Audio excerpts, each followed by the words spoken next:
Radioactive રૂપાંતરણ ZXA Z+1X1A Z-1X2A-4 Z-3X3A-8 માં કયા રેડિયોએક્ટિવ વિકિરણ ક્રમશઃ ઉત્સર્જન પામે છે?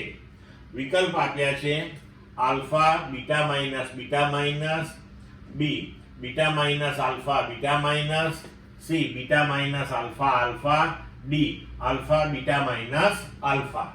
હવે જુઓ, આપણે સૌથી પહેલા આ બેનો વિચાર કરીએ તો ZXA એ થયું પેરેન્ટ ન્યુક્લિયસ. હવે એમાંથી ડોટર ન્યુક્લિયસ મળ્યું Z+1X1A. તો બંને બાજુ A તો સમાન છે. અહીંયા Z છે, અહીંયા Z+1 છે. તો બંને બાજુના Z સમાન થાય એ પ્રમાણેનું વિકિરણ ઉત્સર્જન પામે. તો અહીંયા બીટા માઇનસ આવશે. તો અહીંયા જો Z+1 -1 એટલે અહીંયા પણ Z અને અહીંયા પણ Z.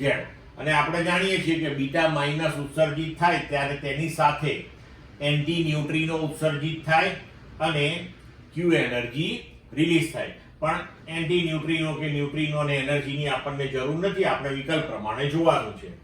તો પહેલા આપણે આ પ્રક્રિયાની અંદર જે ઉત્સર્જિત થશે એ થશે બીટા -1. હવે બીજી પ્રક્રિયા વિચારીએ, આ બે, બરાબર? તો Z+1X1A એમાંથી Z-1X2A-4.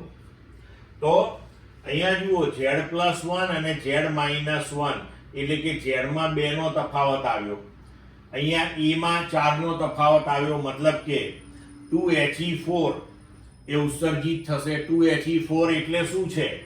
તો 2He4 એ જ આપણો આલ્ફા પાર્ટિકલ છે.